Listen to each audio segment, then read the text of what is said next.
முதல்ல இந்த போதையில இருந்தெல்லாம் தெரியணும். எப்படி நம்முடைய எதிர்காலம் இந்த மாதிரி மேட்ரிமோனியல் பண்ணி தான் சாப்பிட சொன்னாங்களா? புரோக்கர் வேலை பார்த்து அதிகத்துக்கு பைபிள் நீங்கள் டைரியில் அந்த டேட்டாஸ் வச்சுன்னு கிளம்பிடுங்க.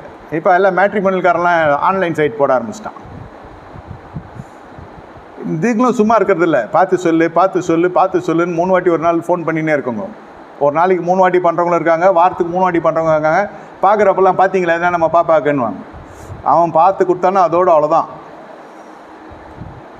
இருந்தர்த்தாருக்கும் சொல்கிறேன், don't use them as brokers. அவன் ஏற்கனவே வீக்காக இருக்கான். பத்தாவதுக்கு அவன் கையில் கொஞ்சம் காசு கொடுத்து செய்யினாக்கா அப்புறம் உரிமையோடு கேட்பாங்க. அவன் கர்த்தர் கொடுத்தார், உங்களுக்கு கொடுப்பார். ஒன்று முள்ளும் பொத்தலுள்ள பையன் வந்து மாட்டிக்கும். வனாந்தரத்தில் இதெல்லாம் ஊழியக்காரன், இந்த சோதனையெல்லாம் மேற்கொண்டு வருகிறவன் தான் ஊழியக்காரன். அதுக்கு தான் வனாந்தரம். அதெல்லாம் நிறைய பேர் ஊழியக்காரருக்கு பொண்ணு தர மாட்டான். நிறைய பேர் தரவானா, ஒருத்தர் தந்தால் போதும் இல்லையா? அந்த வனாந்தரம் அப்படியே பாதுகாத்துரும். வனாந்தரமே அவனுக்கு வெளியாக இருக்கும். சில பேருக்கெல்லாம் வியாதியே வெளியாக இருந்துச்சு, கல்யாணம் ஆனோன்னு சரியாயிடுச்சு. சில பேருக்கெல்லாம் என் ஊழியத்தில் நான் பார்த்துருக்கேன். அதுக்கு கர்த்தர் என்னைய கருவியாக பயன்படுத்தினார்.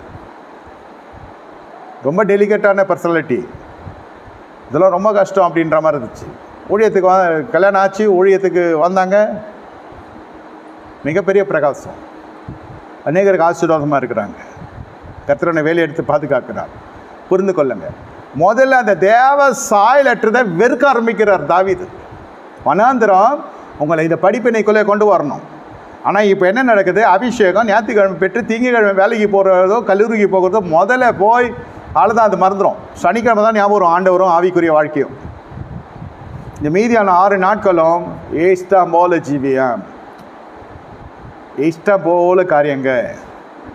அப்போ பார்த்தீங்கன்னா அதிகமாக டீல் பண்ணுறதோ, அதிகமாக நெருங்கி பழகிறதோ, கடையாந்திர விசுவாசியாக இருந்தாலும் சரி, புது விசுவாசியாக இருந்தாலும் சரி, பழைய விசுவாசியாக இருந்தாலும் சரி, அதிகமாக நீங்கள் சம்பாஷிக்கிறதோ, அதிகமாக நீங்கள் உறவாடுறதோ தேவ சாயலற்ற ஜனங்களாக தான் இருப்பாங்க. அப்போது உங்களுடைய வருமானம், உங்களுடைய காரியங்கள், கையின் பிரயாசம்லாம் வேறு மாதிரி தான் இருக்கும். நீங்கள் அதிகமாக இவங்களோட கீழ் மட்டத்தில் தொடர்பு வச்சிங்கன்னா மேல் மட்டத்தில் ஒருத்தங்க எழும்புவான். அவனுக்கு நீ தலை வணங்கியே ஆகணும். அது யாருன்னா அது தேவ சாயலற்றது ஒரு பெரிய கொடூரமான ஒரு பார்வனாக இருக்கும். சில பேருக்கு வேலையில் பிரச்சனை வரும். Too much of friendship. So அதுக்கு வேலைக்கு சம்மந்தம் இல்லை. சமூகமாக இருக்கும், கூட படிச்சதாக இருக்கும், எல்லாமே தேவ சாயலற்றதாக இருக்கும். உங்களுக்குன்னு ஒரு முதலாளி வருவான், உங்களுக்குன்னு ஒரு தலைவன் வருவான், உங்களுக்குன்னு ஒரு எஜமான வருவான். அவன் முற்றிலும் ஒரு அபிமெலேக்காக, ஒரு பார்வனாக, தேவ சத்தத்தை கேட்குற பார்வனோ அபிமெலேக்கோ இல்லை, முற்றிலும் எதிர்த்து நிற்கிற அபிமெலேக்காக இருப்பான். கொடூரமான